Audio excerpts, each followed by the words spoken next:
He who can destroy a thing controls a thing.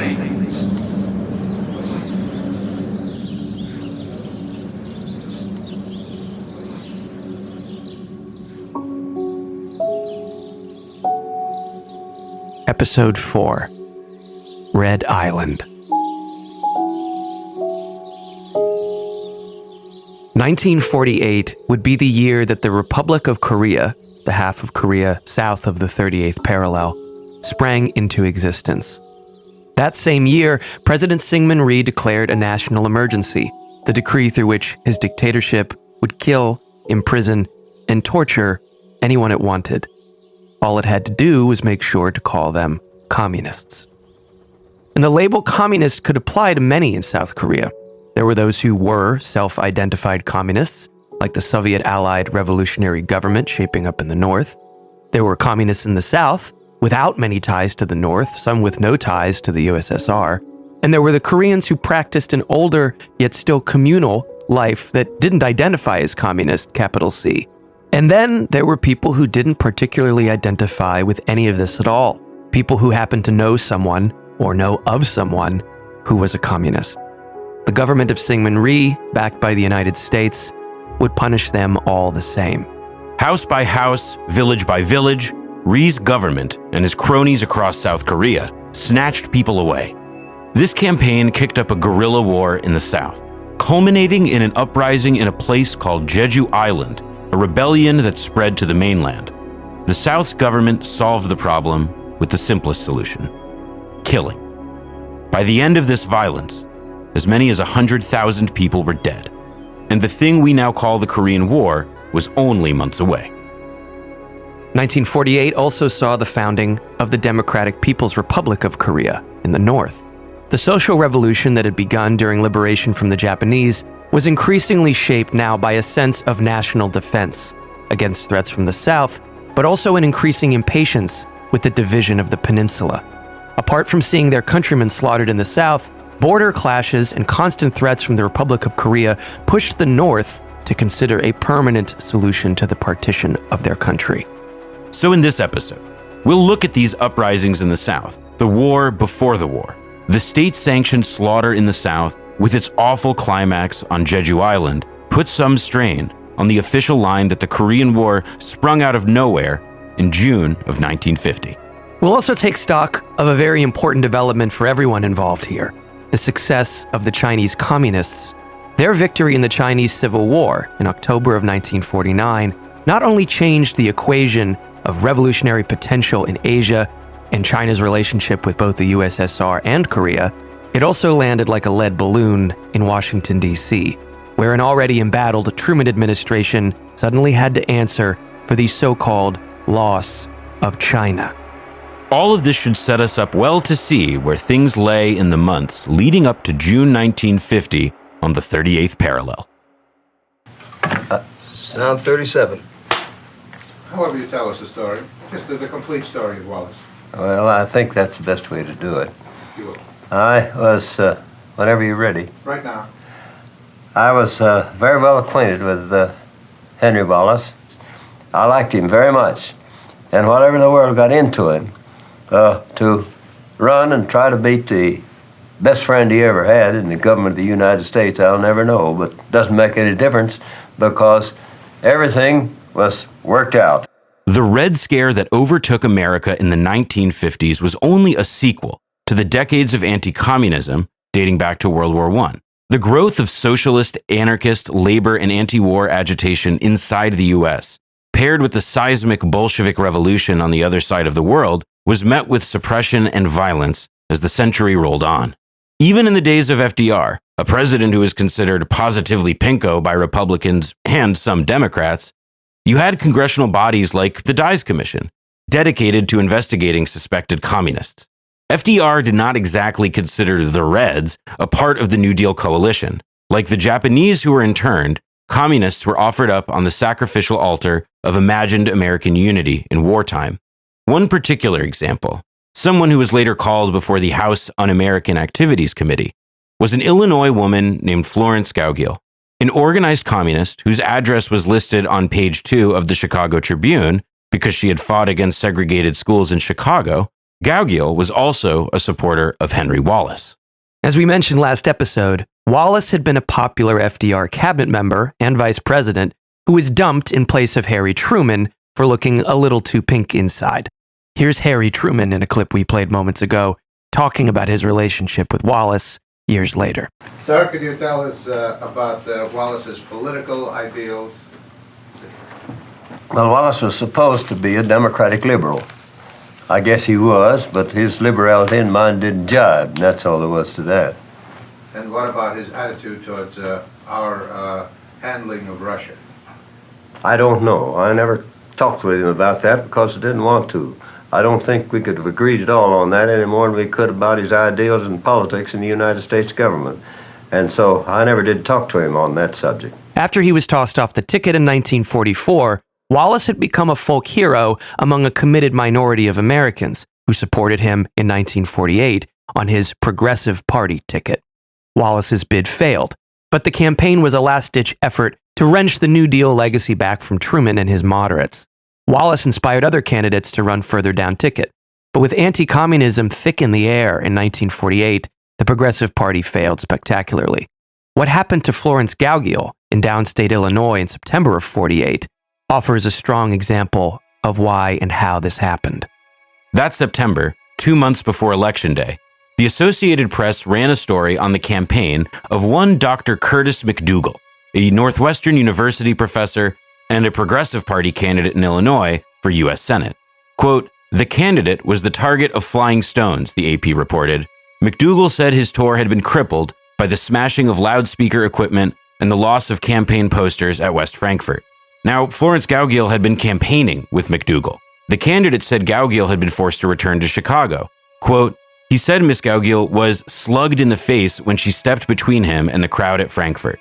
McDougal scrapped his campaign plans in the area, in the rural stretches of Illinois, where the progressives were supposed to have a fighting chance.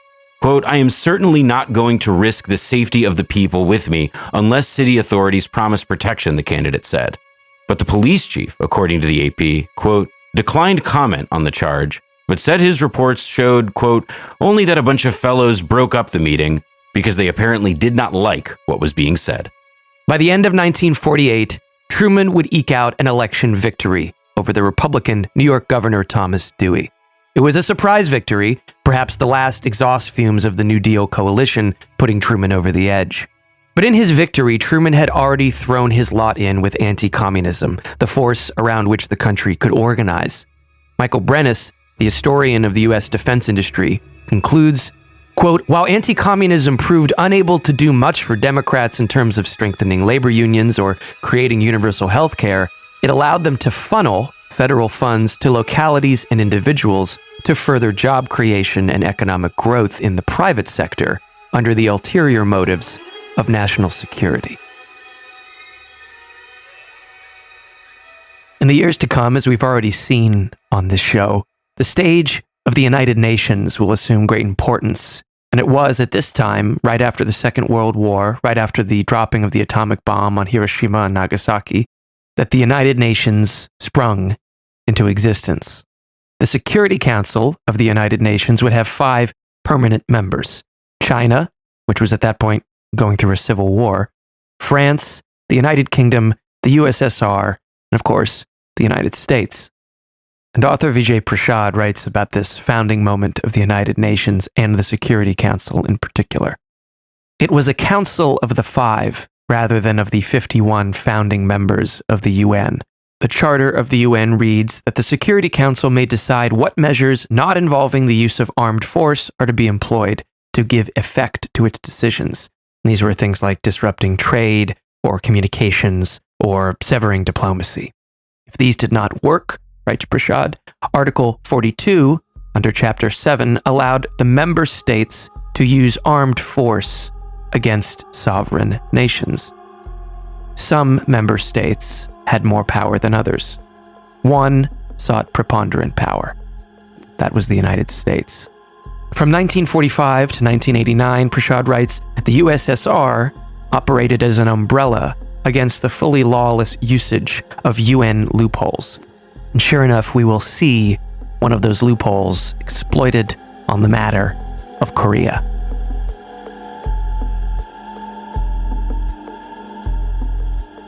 Now, Truman wasn't the only one electioneering in 1948. Over in South Korea, after an openly fraudulent prelude, there were elections on the way to elect President Syngman Rhee. This particular event is the story of another one of those shenanigans at the United Nations, and it was led by ex-Wall Street lawyer and eternal warrior for Christ, John Foster Dulles. As we remember last episode, the stated goal of the US and the Soviets in the so-called Moscow decisions had been to reunify the Korean peninsula, in part through national elections to produce a national government in Korea. But by now, it was clear the American leadership was planning to keep Korea divided for the foreseeable future. At the behest of John Foster Dulles, a new rump assembly of the UN was designed to legally justify the creation of a separate South Korean state through US-sponsored elections. I.F. Stone describes the plan. Dulles was, in a sense, the godfather of the South Korean Republic. In 1947 and again in 1948, as he said, quoting Dulles now, "I had the responsibility in the United Nations General Assembly of representing the United States in the sponsorship of the resolution which led to the re-establishment of Korea's independence under a representative government administering the free part of Korea." Jesus, what a mouthful. This is Stone again. He might have added that the South Korean Republic was also the first fruit of another institution he had successfully sponsored at the UN, the Interim Committee, or Little Assembly, a device for circumventing the Soviet veto power on the Security Council.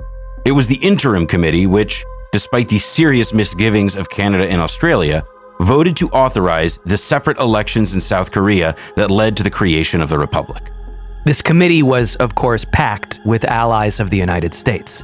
Some enthusiastic, some, as Stone just noted, less so. Canada, Australia, the Philippines, and the still just hanging on nationalists in China. Quote, "Since the Americans had walked away from talks held to work out a mutually agreeable plan for elections," writes Stephen Gowans, "and since the UN committee members could be counted on to follow US directions, Koreans of the North and the Soviets refused to endorse the US-initiated, UN-approved plan. All the same, the elections would go ahead in the US occupation zone alone." And here's the kicker. Even though the elections were only in the US zone, they would, per this resolution, apply to the entire peninsula. Needless to say, this override of not only the elections in the North, but the entire political existence of the North, that all happened without any consultation with existing North Korean leaders or delegates of the People's Committees. And so it is unsurprising that many Koreans ended up protesting these US-imposed elections in the South, demanding instead an end to occupation and immediate unification with the North.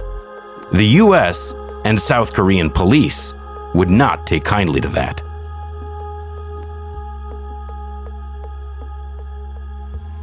The growing menace of communism arouses the House of Representatives Un-American Activities Committee. Among the well-informed witnesses testifying is J. Edgar Hoover, head of the Federal Bureau of Investigation. Mr. Hoover speaks with authority on the subject. The Communist Party of the United States is a fifth column, if there ever was one. It is far better organized than were the Nazis in occupied countries prior to their capitulation. Last episode, we discussed some of the larger dynamics that shaped the Cold War in the US. The emerging military-industrial complex, the Beltway politicking and lobbying, all of which only escalated in hostility toward all things supposedly communist over the course of the 1940s. The biggest scandal of this period was the allegation from one Mr. Whittaker Chambers, one-time Soviet spy, that his former friend, senior State Department official Alger Hiss, had confessed to passing information to the communists. A former Communist Party member turned senior Time magazine editor, an inside man of the right-wing DC establishment, Chambers alleged that the moderate Nancy Boy Democrat Alger Hiss was himself a spy. Journalist Anthony Summers writes, quote, "In July 1948, days before the House Un-American Activities Committee started the Hiss probe, the fledgling CIA reportedly ensured that Richard Nixon, the committee's youngest member, would be given inside information. Its intelligence, passed to him through Thomas Dewey, the Republican candidate in that year's presidential election, was that Hiss was indeed a communist. The following month, as the House Un-American Activities Committee faltered in the face of Hiss's denials, Nixon received confirmation that Hiss had indeed known Chambers. It came, according to CIA sources, from Alan Dulles. I am holding in my hand a microfilm of very highly confidential, secret State Department documents. These documents were fed out of the State Department over 10 years ago by communists who were employees of that department and who were interested in seeing if these documents were sent to the Soviet Union, where the interests of the Soviet Union happened to be in conflict with those of the United States. In April 1948, a month before the Korean elections, a guerrilla war broke out on Jeju Island, off the coast of South Korea. Jeju Island, a scenic and remote volcanic formation off the peninsula's southern coast, had long been a society unto itself, with strong communal traditions going back to the Choson dynasty. Jeju was so self-sufficient, in fact, that despite its perceived communistic tendencies, the U.S. military government left it alone for at least several months, accepting that there was no evidence there of Soviet influence. The People's Committees, seen as red mobs elsewhere in Korea, were on Jeju considered a, quote, harmless expression of political liberty. One American military government report describes the People's Committees as a functioning government. Another report sized up the island as about two-thirds, quote-unquote, moderate leftist.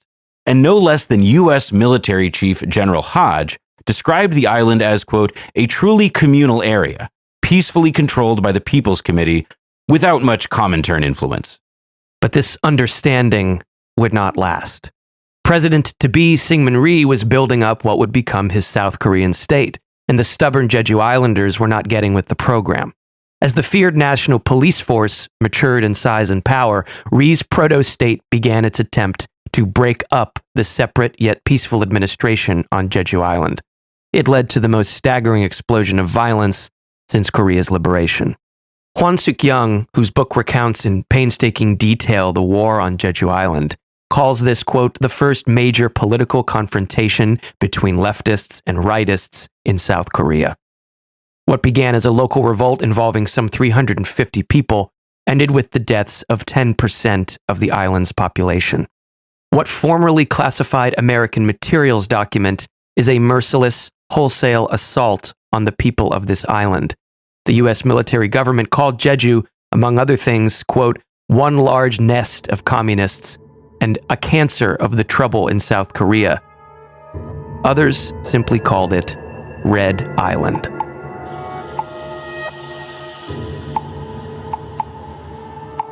So just a month before the 1948 elections, the rebellion broke out in Jeju.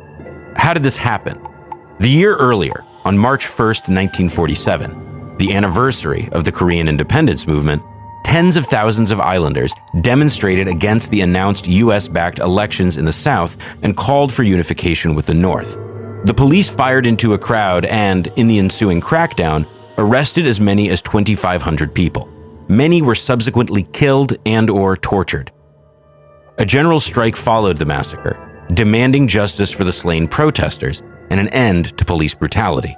Hwang Suk-young writes, quote, the protest nearly paralyzed the island as the management and labor sectors of all transportation, shipping, and factory concerns, as well as teachers and students of all schools, joined the strike. Even worse news for the Americans, quote, approximately 75% of Koreans working for the occupation there also participated in the strike. And within weeks, this strike spread nationwide, culminating in a general strike that lasted for 24 hours. And so, by April of 1948, the Jeju Islanders, once left alone in relative autonomy, were now the victim of a, quote, miniature police state. This entailed, as Suk-young writes, quote, the radicalization of local insurgents, strengthening of counterinsurgency forces, and eradication of the People's Committees, end quote. The U.S. military government also found that in recent days, the police had been terrorizing the population. They saw how the governor was a, quote, extreme rightist who oversaw the brown shirts of Korea, quote unquote, terrorists, as one American report described them. For the governor's part, he freely admitted this, claiming there was no middle line to be found here. On April 3rd, 350 rebels declared a war on the island's police state, demanding an end to repression and a return to the Jeju's people's government. Under the leadership of one Kim Tae-sam, quote, the rebels raised torches before dawn on the island's mountaintops and began to attack a dozen police stations, end quote. Despite this escalation, things actually looked ready to resolve by the end of the month. Quote, by April 28th, Kim Il-gil, the regiment commander, and Kim Taesam reached a peace agreement, Suk-young writes. Quote, the Jeju uprising could have ended in 25 days without further bloodshed. But General William F. Dean, we'll meet him again soon, of the U.S. military government rejected the peace agreement and continued the suppression campaign to ensure the establishment of the Republic of Korea. By the end of the month, Jeju was in a state of siege, quote, sealed off from the outside world.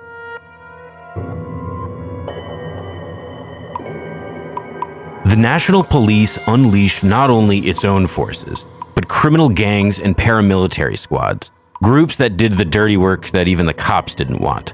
The most infamous was the Northwest Youth, a terrorist youth group, as Suk-young describes them, quote, made up of disposed North Korean refugees who had fled to the South during the North Korean Revolution. Now, these guys were trained up as strikebreakers, what with their particular disdain for communism and all.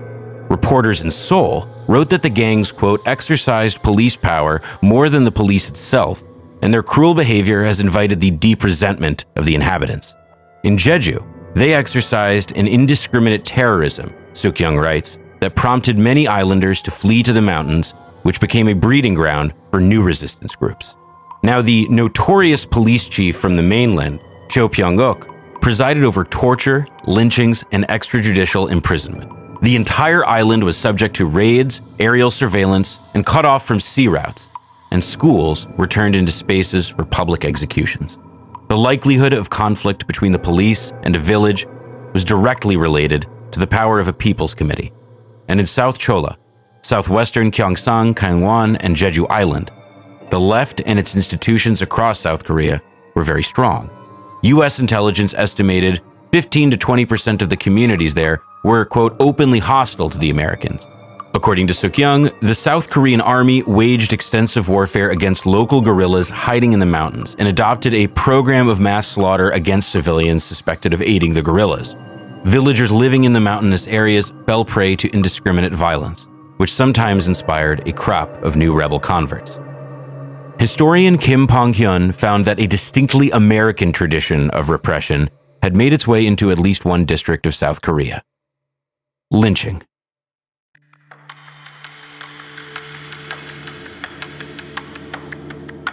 So these rebels, they were a ragtag lot, courageous, sometimes ruthless in their methods, with varied but frequent support from the islanders.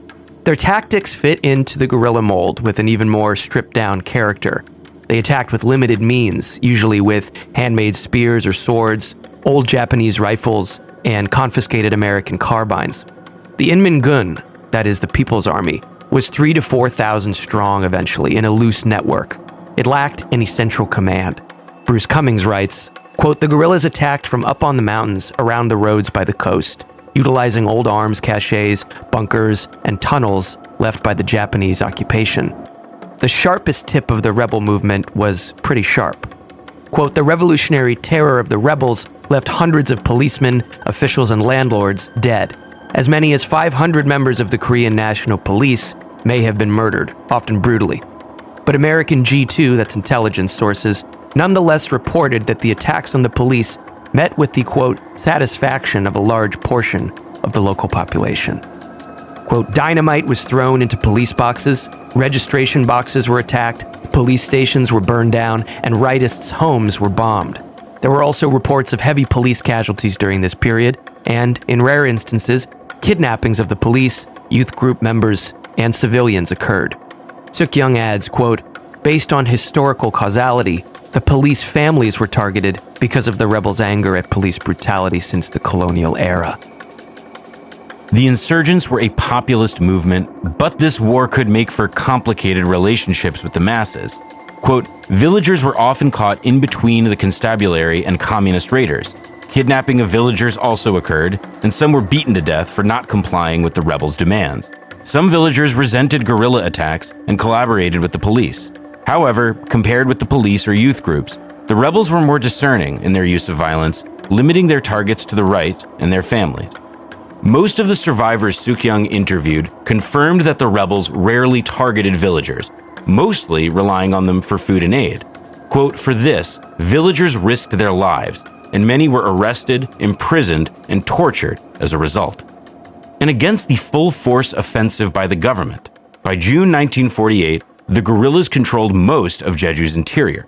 By the end of the year, the ROK tallied 5,000 fighters on both sides, with 6,000 people arrested and around 422 guerrillas dead. By the spring, you could add 20,000 homes destroyed to that count, primarily by the state. Slowly but surely, the insurgents lost their positions and the state took back the island in what was described by one historian as an orgy of slaughter. A full year after the uprising started, an American official wrote, "The all-out guerrilla extermination campaign came to a virtual end in April, with order restored and most rebels and sympathizers killed, captured, or converted." Quote, between 1948 and 1949, Suk-young writes, Jeju was singled out as the site where terror was concentrated with such an intensity and on such a scale that the memory was ingrained into the provincial identity. She sums up the event another way. The Jeju massacre happened to be the last incident of mass violence under the U.S. military government and the first under the South Korean government. So what was the role here of the U.S. military government?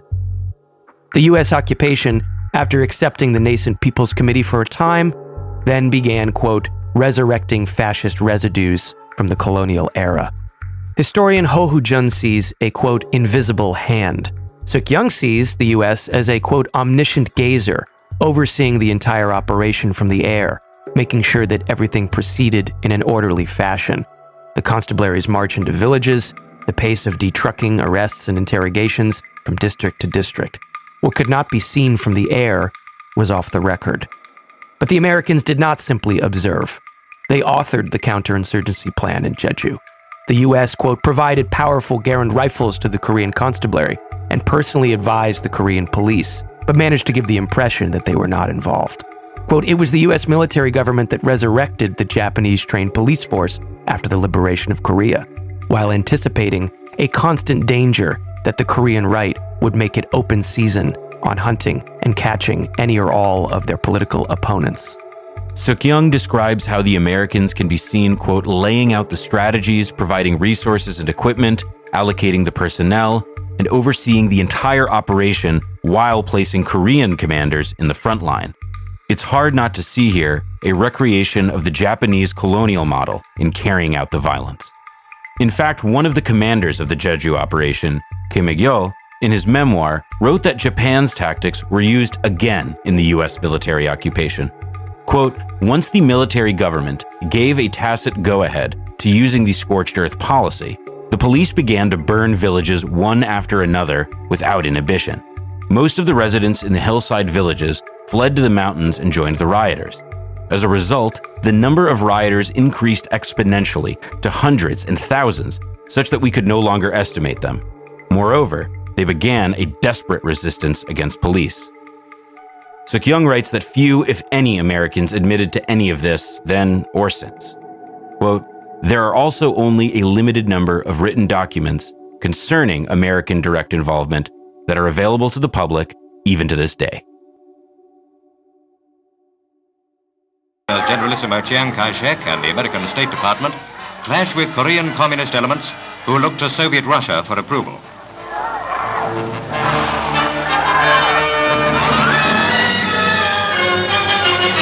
This brief history, which in South Korea remains deeply controversial and in some cases under attack for being unearthed, is not how the slaughter in Jeju was reported by the American press. During this resistance to the Americans and the South Korean police, the New York Times declared, quote, it may decide the future of Korea and whether that unhappy nation is to be free and united or divided and enslaved. By every means in her power, the New York Times wrote, short of open warfare, Russia is seeking to enslave Korea. The origins of this war in the South, that is, the months and months of the police terrorizing the island in submission, this was left out of the equation. Suk-young notes, quote, at the height of the scorched earth operation of January to March 1949, the theory of the Soviet conspiracy flourished. The New York Times liberally quoted hearsay eyewitness accounts that purportedly cited Russian submarines and Soviet flags off the shores of Jeju. The witnesses were the South Korean military and government officials, whose accounts American journalists took at face value. In addition to the submarine claims, there were tall tales of Russian weapons supplied to the rebels, North Korean fighters supposedly training them. Such reports, Suk-young writes, later proved to be false. Nonetheless, they worked as a powerful rhetorical tool in pushing for the anti-communist counteroffensive, laying out a model not only for a wider war in Korea, but the Cold War itself. Rebel violence in Jeju was by the press in America exaggerated, sometimes fabricated, while police and U.S. violence was ignored, denied, or euphemized. Quote, some news reports even speculated that the communists might attack Americans and mentioned the evacuation of the families of American personnel from the island. No American was actually attacked. In Tokyo, General MacArthur welcomes Korean President Ri. Dr. Ri's visit is suddenly cut short, for word is received of a revolt of 4,000 troops in southern Korea. Jeju fever spread to the mainland. In the middle of the fighting, in October 1948, ROK Army regiments refused to sail to Jeju and attack the guerrillas there. This battleship Potemkin moment touched off the new rebellion in the port city of Yasu, so that a few days later, a couple thousand rebels at Yasu took the city. For a wild and violent week, a storm of resistance, quote, spread to other counties in the southwest and southeast, and for a time, seemed to threaten the foundations of the fledgling Southern Republic, writes Bruce Cummings. Throngs of people were, quote, parading through Yasu, waving red flags and shouting slogans. At a mass meeting on October 20th, the town's People's Committee was restored, and People's Courts proceeded to try and execute a number of captured policemen, as well as some other government officials, landlords, and rightists. Speakers called for a Korean People's Republic, the very thing the Americans had decided to stamp out. And some demonstrators also showed the DPRK flag and pledged loyalty to Kim Il-sung. The return of the People's Committees, previously shut down, spread to smaller villages nearby. And there, again, was that ominous demand. Quote, rebel leaders told followers that the 38th parallel had been done away with and that unification with the North would soon follow. While the North was busy undergoing radical, sometimes painful, but indisputable revolution, the demands of these people in the South could have come straight out of the era of Japanese colonialism. Quote, a rebel newspaper referred to a 3-year fight against the American occupation and demanded withdrawal of U.S. troops. They called for, quote, land redistribution without compensation to the landlords, a purge of police and other officials who had served before the U.S., the Japanese, and opposition to a separate government in the South. Like in Jeju Island, the American and South Korean authorities blamed these rebellions on the North. And like Jeju, the crackdowns were run by the U.S. military government. Here's Bruce Cummings, quote, secret protocols placed the operational control of the Republic of Korea in American hands, and American advisors were with all ROK Army units. American C-47 transport planes ferried Korean troops, weapons, and other materiel. American intelligence organizations worked intimately with Army and Korean National Police counterparts. Now, here's an interesting detail. Bruce Cummings notes that, quote, meanwhile, during the rebellion, the 38th parallel was quiet for the longest period in recent months, suggesting that North Korea did not want the incipient rebellion to spread. Perhaps, but evidence shows that the leaders of the DPRK took careful note of the groundswell of opposition to the Southern regime and began thinking about how to defend itself and do away with this situation altogether. One thing is for sure, more violence meant more contempt for the Americans. Captain James Houseman, an American tasked with forming the ROK Army, and indeed of cracking down on this revolt, recorded that police were, quote, out for revenge and are executing prisoners and civilians. Several loyal civilians already killed, and people beginning to think we are as bad as the enemy. Now, the tools in the counterinsurgency toolbox that Syngman Rhee, the Korean National Police, and the U.S. military government were resorting to were not just, run-of-the-mill violence and surveillance and other thuggery, but also good old-fashioned concentration camps. The U.S. State Department, for example, sang the praises of President Rhee's National Guidance Alliance, which was a nationwide network that aimed to delegitimize communism. In fact, writes Bruce Cummings, it was actually a way to, quote, set up concentration camps for political prisoners, to do conversion and re-education work among anyone at all suspected of leftist activity, to the tune of perhaps 3,000 prisoners per week. One of the chiefs of this operation in South Korea said, quote, in order to be sure that conversions are sincere and complete, each individual upon surrendering himself to the alliance is required to prepare a complete written confession. Most importantly, he must set down the names of all individuals who served in the same cell. For a period of 1 year, those confessions are subject to constant recheck, largely by matching name lists. If a confession proves false or deficient at any time during that year, the person who made it becomes liable to the full legal penalty for his action and for his leftist affiliations.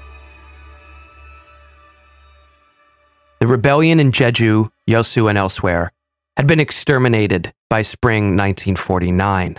President Syngman Rhee toured Jeju and invited the surviving rebels to, quote, become loyal citizens of the Republic. The body count on Little Jeju Island surpassed by tens of thousands what both the Americans and the North Koreans had calculated. Quote, the governor of Jeju privately told American intelligence that 60,000 people had died. Meanwhile, 40,000 fled to Japan. Almost 40,000 homes had been demolished. Of 400 villages, only 170 remained. In other words, 1 in every 5 or 6 islanders had perished, and more than half the villages had been destroyed. Bruce Cummings writes that, quote, the primary cause of the South Korean insurgency was the ancient curse of average Koreans, the social inequity of land relations, and the huge gap between a tiny elite of the rich and the vast majority of the poor. For this, as many as 100,000 died. Hwang Suk-young, in her deeply felt and researched book, interviewed one Mrs. Kim Ok-nyo, a survivor of police torture, specifically electrical torture. Quote, I was stripped naked in the police yard and beaten senseless with a log. Everywhere. My hands were tied with cables, and before they switched on the electricity, they would run the water and fill the tank up. I rejoiced at the thought of being killed. The level of horror inflicted here has led to a denialist strain of literature inside of South Korea. In America, things are a little easier. It's not even acknowledged.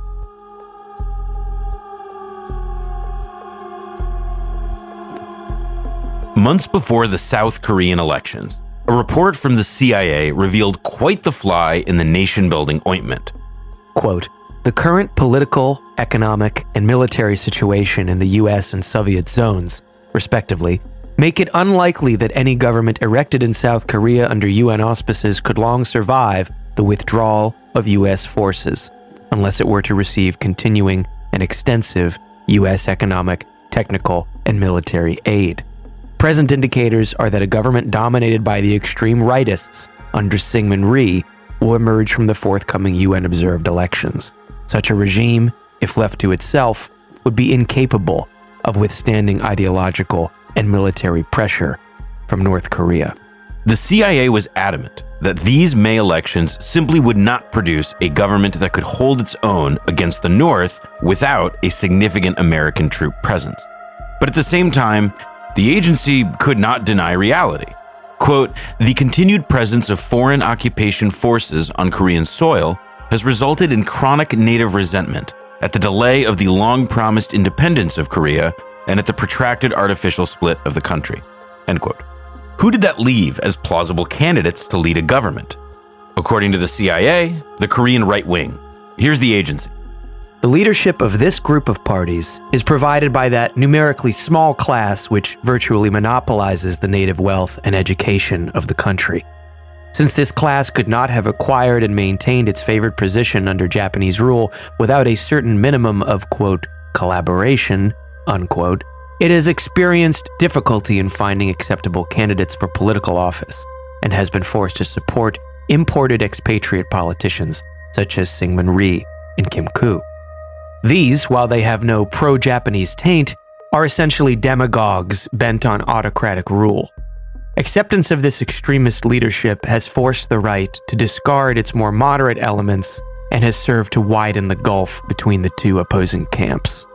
Confirming the CIA's account is an ideologically opposed polemic from the National Council of Arts, Sciences, and Professionals. Quote, these elections excluded all parties but Rees and an ally of Rees, and they were assailed not only by the left and the center, but also by hardline conservatives and nationalists. Violence preceded these elections as the youth groups and gangs squared off with anti-American and anti-Ree Koreans. Unlike the elections in the North, we do not have a great idea of how many people participated in these southern elections. And so by July 1948, well into the slaughter on Jeju Island, Syngman Rhee won the presidential runoff and was inaugurated that August as the first ever president of the Republic of Korea. He was handed power by U.S. General John Hodge. General Lee Bum-suk, chief of what even the Americans had privately described as fascist gangs, was approved as Rhee's first prime minister. In December 1949, Chiang Kai-shek and the nationalist government flee to the independent island of Formosa, 100 miles from the China mainland. Here Chiang waits, vowing to return. The future remains uncertain. The past, the fall of China to the communists, remains a subject for intense debate. How did this happen?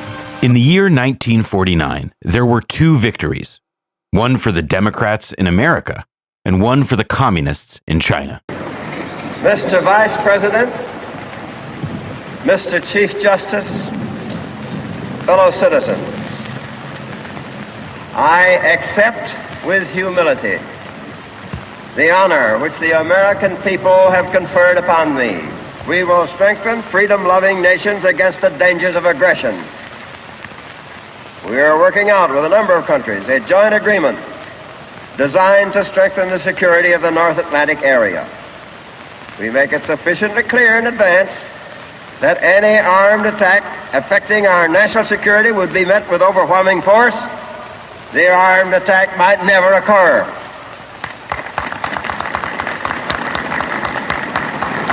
Henry Wallace had some thoughts on Truman's inauguration speech. He said it, quote, comes closer to a declaration of war than the inaugural address of any peacetime president in our history. His statement that capitalism and communism cannot live together in the same world makes war the only eventual alternative. The conspicuous failure of American policy in China and Greece, not mentioned in the president's address, is convincing proof that we cannot successfully fight ideas with guns. Yet the president's only answer is to call for more guns. I hope soon to send to the Senate a treaty respecting the North Atlantic Security Plan. In addition, we will provide military advice and equipment to free nations which will cooperate with us in the maintenance of peace and security. 5 months after the inauguration, in the summer of 1949, I.F. Stone observed that, quote, the Truman inaugural address was drafted in the State Department largely by Chip Bolin and reflected the views of the Cold War clique. The prose was bad, the political analysis puerile, and the effect poisonous. That September, Mao Zedong delivered a speech to the first plenary session of the People's Political Conference in China.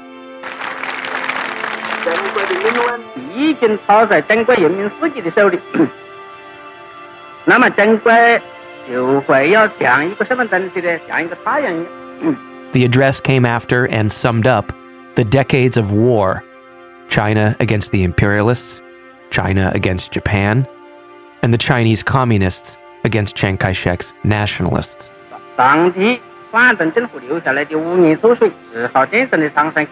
The wars were finally about to be over. Mao's speech was titled, "The Chinese People Have Stood Up."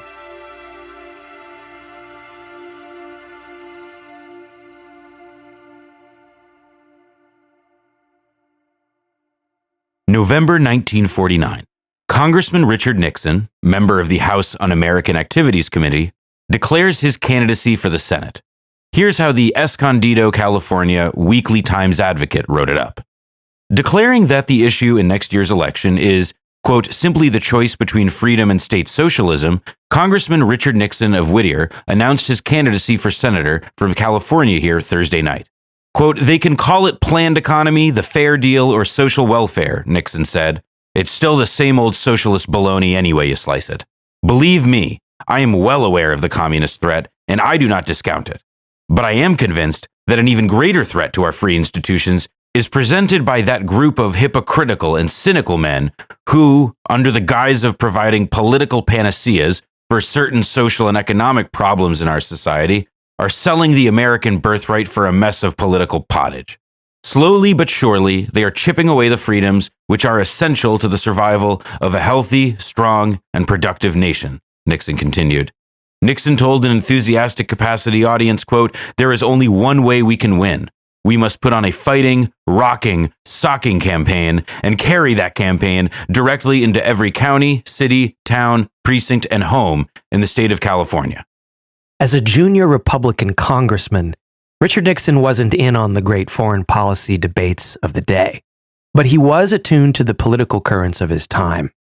And what Nixon understood, regardless of his personal feelings about it, was that anti-communism was a valuable political tool. It rebutted the left-wing agenda and offered an alternative in one fell swoop. The Alger Hiss case had brought him closer to being a statesman than ever before. The events of late 1949 and his Senate campaign would elevate him further. After the conclusion of the Chinese Civil War, the victory of the communists and Chiang Kai-shek fleeing to Taiwan, Nixon's hawkishness only benefited him further. That the Chinese government hadn't gotten much from Japanese reparations, that Chiang's fall had happened under a democratic president, and that a, quote, red China was now a reality. And what's more, Chiang's fall wasn't the only thing scaring the U.S. In late September 1949, just a week before Mao officially declared the establishment of the People's Republic of China, based in Beijing, the United States government told the public that what Truman had once said would never happen had actually come to pass.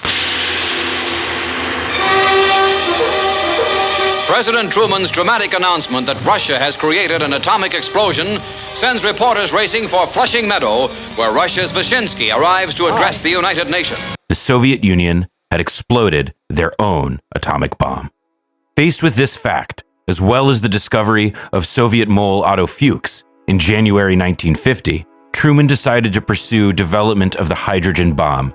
This was the first major technological escalation of the nuclear arms race, the leap to thermonuclear war.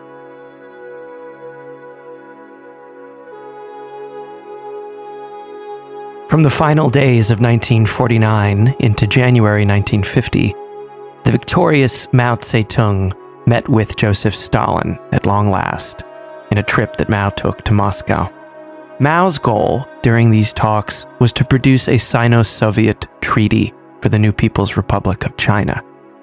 Sitting across from Stalin in the Kremlin, the chairman allegedly said that the terms of this treaty must be, quote, both beautiful and tasty. There was an awkward silence.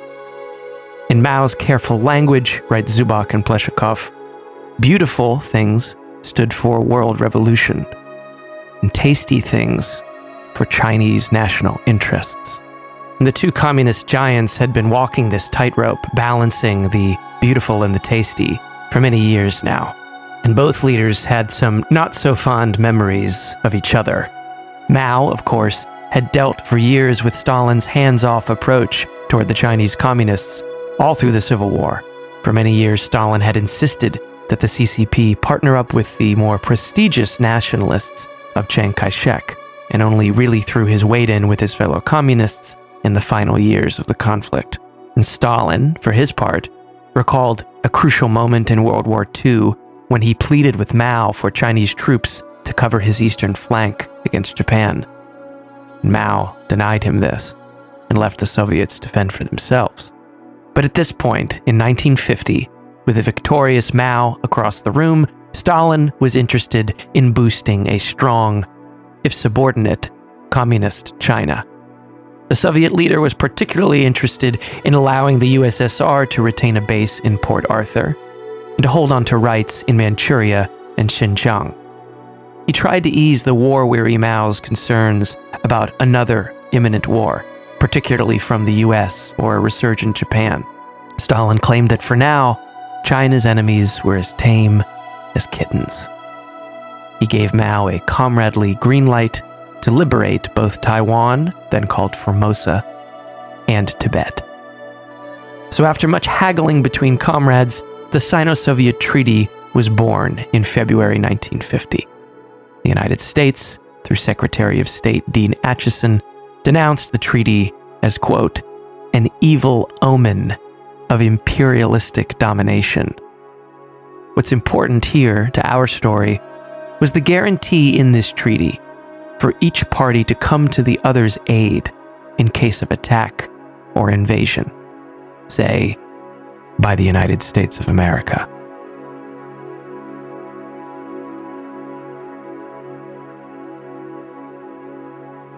The story is spread in testifying against Mr. Hiss.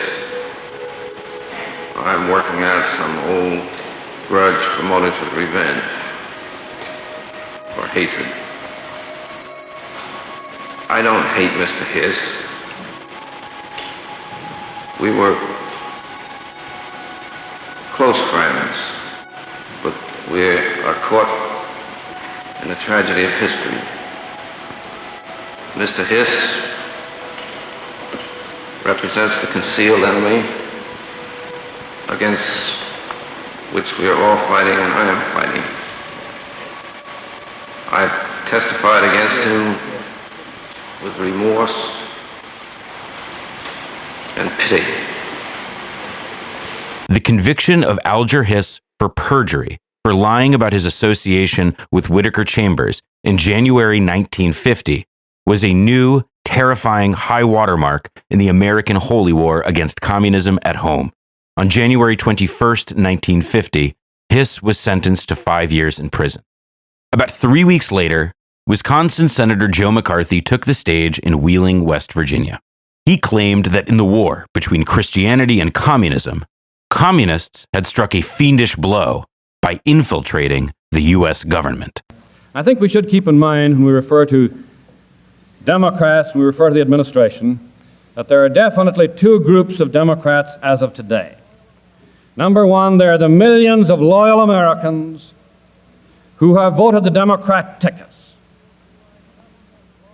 Individuals who are just as loyal, who hate communism just as much, and love America just as much as the average Republican. That's one group. On the other hand, there is that small, closely knit group of administration Democrats who are now the complete prisoners and under the complete domination of the bureaucratic, communistic Frankenstein which they themselves have created. Ladies and gentlemen, they shouldn't be called that administration Democrat Party. To call them Democrats is an insult to the millions of loyal American Democrats. They shouldn't be called Democrats. They should be referred to properly as the Commie-Crap Party. And who was Joe McCarthy? In short, a young Catholic lawmaker who had switched from Democrat to Republican, and he was close to Joe Kennedy, father of Bobby and Jack. McCarthy vigorously ran the House Un-American Activities Committee with the assistance of one Roy Cohn. But West Virginia, February 1950, was, effectively, his national coming-out party. It made him internationally famous. Perhaps he had seen Richard Nixon's swift rise by playing the red card, so to speak. McCarthy's story was that Chiang Kai-shek had been undercut by communist-loving members of the U.S. State Department. This wasn't true. Chiang was weak and unable to stop the communists in any case. But the mainstream press ate up McCarthy's version of events all the same. A very simple explanation for why the U.S. was losing nation after nation to communism was finally being supplied. The Saturday Evening Post and many other influential news outlets immediately began cheering McCarthy on. On February 21st, according to the Associated Press, Senate Democrats had agreed, quote, to press a thorough investigation of charges by Senator McCarthy that a spy ring is operating in the State Department. Now, these maneuvers weren't universally celebrated. A Madison, Wisconsin paper, for instance, the Capital Times, ran an editorial with the headline, quote, "Trick of Guilt by Association." In fact, the Capital Times was added to McCarthy's list of communist conspirators. The extent to which one of your papers in Madison, the Capital Times, has been following the Communist Party line. But McCarthy's ostensible opponents, congressional Democrats, they instead appeared to take seriously the idea that the State Department, headed by one of their own party, had been infiltrated by communists. Quote, "I want to get the honest-to-God Americans there out from under that cloud." This is what Democratic Senate Majority Leader Scott Lucas reportedly shouted at a press briefing after a party conference. And if there were communists in the State Department, Lucas said, quote, "The president and every senator on this side of the aisle won't rest until they are routed out."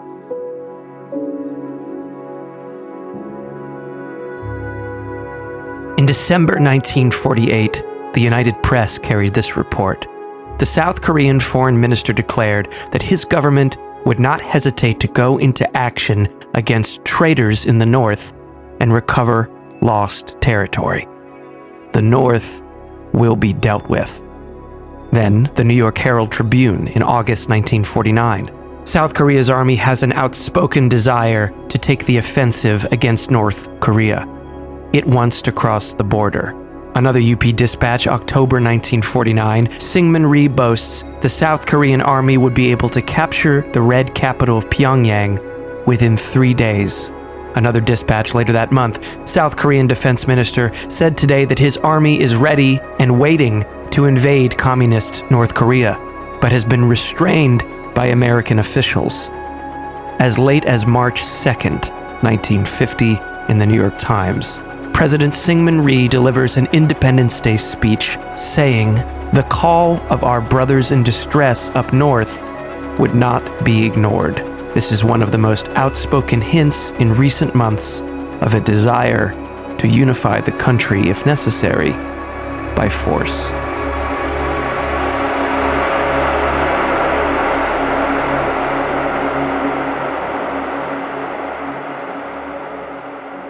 Then, that summer, there was, all of a sudden, complete silence.